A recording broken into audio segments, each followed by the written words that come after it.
Hi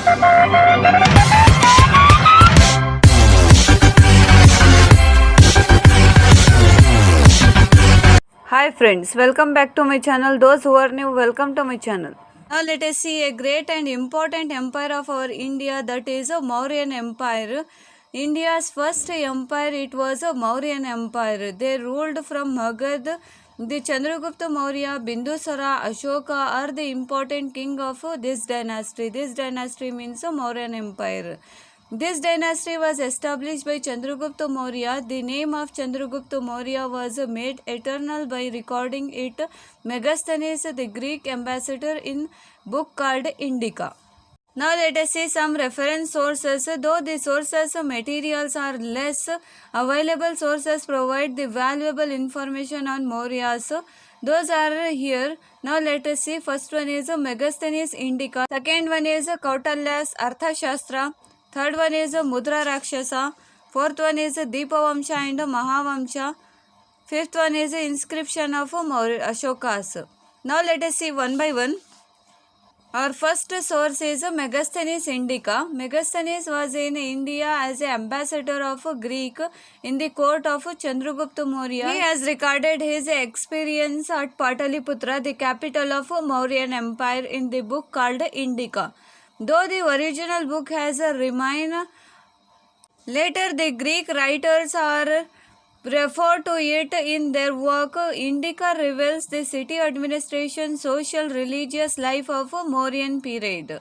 Now let us see our second sources of this is Kautalya's Arthashastra. Arthashastra is written by a teacher and prime minister of Chandragupta Maurya called Kautalya. He is also known as Chanukya and Vishnugupta. This book is written in Sanskrit language. It outlines the basic principle on administration, foreign affairs, judicial duties, the taking's oath. To now, by reading this book, one can understand the policies, economy and administration, social and other aspects of the Maurya's period. The third source is Mudra Rakshasa. This is the Sanskrit play written by Vishakadatta.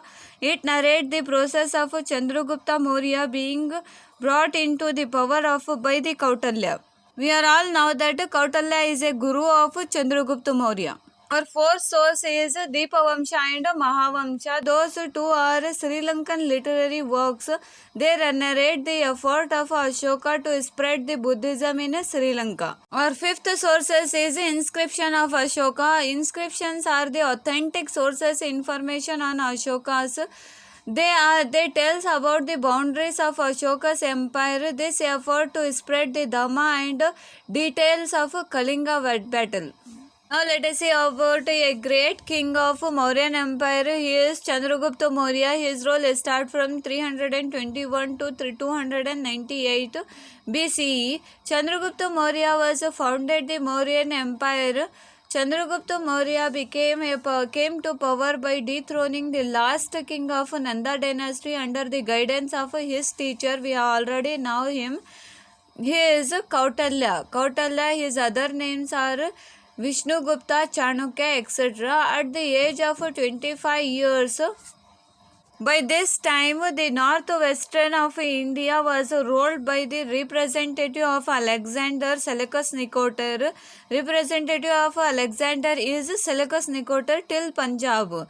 In 305 BCE, Chandragupta Maurya declared a war against him and the battle ended in agreement. According to it, Seleucus Nicator was handed over 4 territories to including today's Afghanistan, Baluchistan to the Chandragupta Maurya. Chandragupta Maurya, moreover, he was married his daughter to him. With his Magad empire established a rule over a vast northwestern area of our India. As per a Jain tradition, it said that Chandragupta Maurya handed over his region to his son Bindusara. After accepting Jainism in his last days, it is said that later he travelled to Shravanbelgola in Kavar, Karnataka, along with Jain sages Bhadrabahu and others. Are finally, the tradition says that undertook a Selekhana Varta and pass away there itself.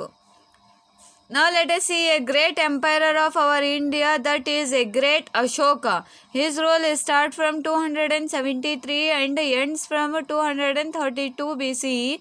The most popular emperor of India is Ashoka. Ashoka is from this dynasty. He was a son of Bindusara. He was a governor of Ujjain and Takshashila during his father's reign. He suppressed an uprising at the Takshashila after the death of his father Bindusara. It is said that Ashoka had to kill all his 99 brothers to assume the throne.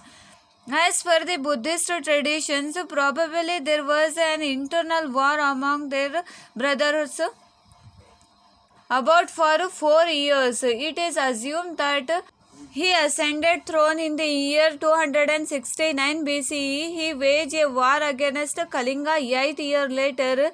This was the only war waged by him after becoming a king. Now let us see about Kalinga war. It is a great war. Ashoka declared a war on Kalinga, who refused to accept the rule of Mauryan Empire. In the year 261 BCE, the 13th rock inscription of Ashoka provides more information on this battle. According to it, Ashoka declared a war on Kalinga 8 years after assuming the throne.